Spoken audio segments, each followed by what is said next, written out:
Halo, Pak Greg dan teman-teman. Perkenalkan, nama saya Damiana Yasinta Ambu dengan nomor induk 20660.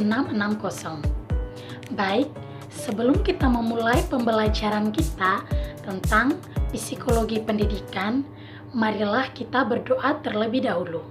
Marilah kita menenangkan hati dan pikiran kita untuk berdoa. Dalam nama Bapa dan Putra dan Roh Kudus, amin. Tuhan, puji dan syukur kami haturkan ke hadapan hadirat-Mu atas berkat dan penyertaan-Mu dari setiap langkah perjalanan kehidupan kami. Tuhan, pada hari ini kami akan memulai pembelajaran kami psikologi pendidikan. Sertailah dari awal pembelajaran kami hingga pada akhirnya, semoga berjalan dengan lancar. Hanya ini doa dan permohonan kami yang kami haturkan ke hadapan hadirat-Mu lewat pengantaraan Kristus Tuhan dan pengantara kami. Amin.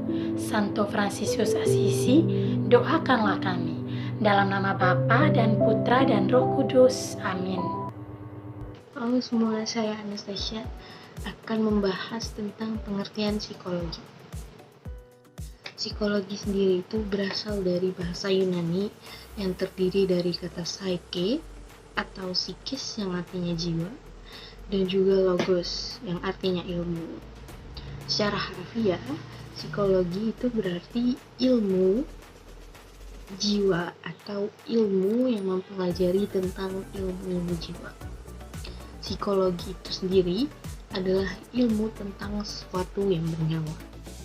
Jadi, psikologi adalah ilmu tentang sesuatu yang bernyawa, namun karena jiwa itu abstrak dan tidak dapat dikaji secara empiris, maka kajiannya bergeser pada gejala-gejala jiwa atau tingkah laku manusia. Oleh karena itu, yang dikaji adalah gejala jiwanya atau tingkah lakunya. Nah, setelah sebelumnya membahas tentang pengertian psikologi, sekarang kita akan melanjutkan tentang pengertian pendidikan. Sebelumnya, perkenalkan dulu. Nama saya Divania Salani, NIM 20684. Saya mahasiswi semester 4 di STPK Santo Fransiskus Assisi Semarang. Menurut Kamus Besar Bahasa Indonesia, kata pendidikan itu terdiri kata didik dan mendapat imbuhan pe dan akhiran an. Kata ini mempunyai arti proses atau cara atau perbuatan mendidik. Nah, dengan begitu, definisi dari pendidikan adalah proses pengubahan sikap dan tata laku seseorang atau kelompok orang dalam usaha mendewasakan manusia. Melalui upaya apa? Melalui upaya pelatihan dan pengajaran. Istilah pendidikan dalam bahasa Inggris adalah education. Kalau dari bahasa Latin itu educate, yang artinya kegiatan pembimbingan keberlanjutan atau to lead for. Menurut Undang-Undang Nomor 20 Tahun 2003, pendidikan adalah usaha sadar dan terencana untuk mewujudkan suasana belajar dan proses pembelajaran agar peserta didik secara aktif mengembangkan potensi dirinya untuk memiliki kekuatan spiritual keagamaan, pengendalian diri, kepribadian, kecerdasan, akhlak mulia, serta keterampilan yang diperlukan dirinya, masyarakat, bangsa, dan negara. Pendidikan adalah proses pengalihan pengetahuan yang secara sistematis dilakukan oleh seseorang kepada orang lain. Agar apa? Agar memberikan pengalaman belajar yang terprogram dalam bentuk pendidikan formal, non-formal, maupun informal, di luar sekolah maupun di dalam sekolah yang akan berlangsung seumur hidup. Nah, tujuannya apa ya? Supaya mengubah tingkah laku manusia dan mendewasakan manusia dalam proses pembelajaran tersebut. Kira-kira apa saja ya contoh pendidikan formal, non-formal, maupun informal? Kita pada contoh pendidikan formal terlebih dahulu, yaitu pendidikan yang sedang saat ini kita tempuh, yaitu TK, SD, SMP, SMA, SMK, universitas, institut, maupun sekolah-sekolah tinggi. Nah, kalau contoh pendidikan non-formal apa aja ya? Setahu saya, pendidikan non-formal itu ada homeschooling dan kayak les-les bimbingan-bimbingan belajar gitu sebagai tambahan-tambahannya. Nah, kalau contoh pendidikan informal apa aja? Contoh pendidikan informal itu ada banyak loh. Itu ada dari keluarga, dari masyarakat, terus dari organisasi-organisasi juga bisa. Terus melalui partai-partai politik.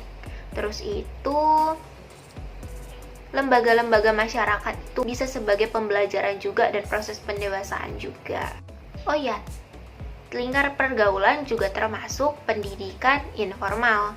Contoh pendidikan informal, karena dalam proses pergaulan itu kan kita pasti sharing-sharing, kita pasti membagikan tentang pengalaman hidup kita, terus kita mendengarkan pengalaman hidup orang, kita kan jadi belajar, oh mereka sudah mengalami ini, terus kalau misalnya kita berikutnya mengalami ini, kita harus apa ya, gitu contohnya. Dapat disimpulkan bahwa pendidikan adalah proses pembimbingan atau proses pengajaran yang diberikan seseorang kepada orang lain untuk mencapai kedewasaannya. Halo, nama saya Luna Christine dan selanjutnya saya akan membahas tentang psikologi pendidikan. Selama ini pendidikan tidak memperhatikan kondisi dari peserta didik dan pendidikan tidak memperhatikan minat serta bakat dari peserta didik. Nah, dengan adanya psikologi pendidikan yang diharapkan kemudian akan lahir pendidikan yang humanistis yang kemudian memahami peserta didik sesuai dengan keberadaannya. Routledge tahun 1974 sendiri mendefinisikan psikologi pendidikan sebagai ilmu pengetahuan psikologi yang memberi sumbangsi terhadap dunia pembelajaran, yaitu melalui dalam dunia pendidikan, dalam kegiatan pendidikan, pembelajaran, pengembangan kurikulum, proses belajar mengajar, sistem evaluasi, serta layanan konseling yang merupakan beberapa kegiatan utama dalam pendidikan terhadap peserta didik, pendidik, lalu orang tua, masyarakat, dan pemerintah. Yang kemudian agar tujuan pendidikan dapat tercapai secara sempurna dan tepat guna. Psikologi pendidikan sendiri merupakan alat bantu yang penting bagi para penyelenggara pendidikan dalam mencapai tujuan pendidikan yang telah ditetapkan. Sentrok menjelaskan bahwa psikologi pendidikan adalah cabang psikologi dengan kekhususan dalam pemahaman belajar mengajar di lingkungan pendidikan dan sejalan dengan Reynolds dan Miller yang mendefinisikan secara akademis bahwa psikologi pendidikan adalah kajian tentang seseorang belajar, prosedur pembelajaran, dan proses pengajaran. Jadi teman-teman, inti dari psikologi pendidikan adalah masalah belajar. Kenapa demikian? Karena belajar merupakan tindakan implementasi dalam bisnis pendidikan untuk mendidik siswa belajar dan pendidik belajar dari siswa tersebut. Oleh karena itu, perlu dibahas lebih lanjut konsep-konsep dasar psikologi pendidikan. Antara lain, pengertian pendidikan, pengertian psikologi pendidikan. Psikologi sendiri merupakan ilmu tentang perilaku atau aktivitas individu. Perilaku atau aktivitas individu yang luas ini adalah perilaku yang terlihat atau yang tidak terlihat, serta aktivitas lain, aktivitas motorik, termasuk aktivitas emosional. Sedangkan pengertian pendidikan sendiri adalah proses pengalihan pengetahuan secara sistematis dari seseorang kepada orang lain, sesuai standar yang telah ditetapkan oleh para ahli. Diharapkan melalui transfer pengetahuan, sikap, perilaku, kedewasaan mental, dan kedewasaan kepribadian yang akan menjadi pendidikan formal dan non-formal.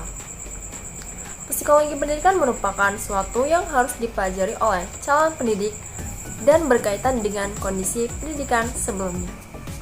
Selama ini, pendidikan belum memperhatikan kondisi peserta didik, minat, dan bakat peserta didik. Pendidikan bertindak sebagai penguasa, menganggap peserta didik sebagai botol kosong yang berisi air. Dan hasil akhirnya adalah pendidikan hanya dalam bentuk transfer pengetahuan, atau pendidik hanya memikirkan peserta didik dalam pengertian behaviorisme. Dengan adanya psikologi pendidikan, diharapkan akan lahir pendidikan humanistik yang memahami peserta didik dengan keberadaannya. Nah, dari kesimpulan tersebut, semoga kalian dapat memahami dan mengerti apa itu psikologi pendidikan. Sekian presentasi kami, terima kasih. Sampai bertemu di video selanjutnya. Pak Greg dan teman-teman, setelah kita mendengarkan penjelasan tadi, sekarang marilah kita menutup kegiatan kita dengan berdoa bersama. Dalam nama Bapa dan Putra dan Roh Kudus, amin. Tuhan, puji dan syukur kami haturkan ke hadapan hadirat-Mu atas setiap berkat dan penyertaan-Mu dari awal pertemuan kami mengenai psikologi pendidikan hingga pada akhirnya. Tuhan, terima kasih atas penyertaan-Mu. Semoga dengan materi yang kami terima dapat berguna bagi kami. Dikau kami puji, kini dan sepanjang segala masa. Amin. Santo Fransiskus Assisi, doakanlah kami. Santo dan Santa pelindung kita masing-masing, doakanlah kami. Dalam nama Bapa dan Putra dan Roh Kudus. Amin.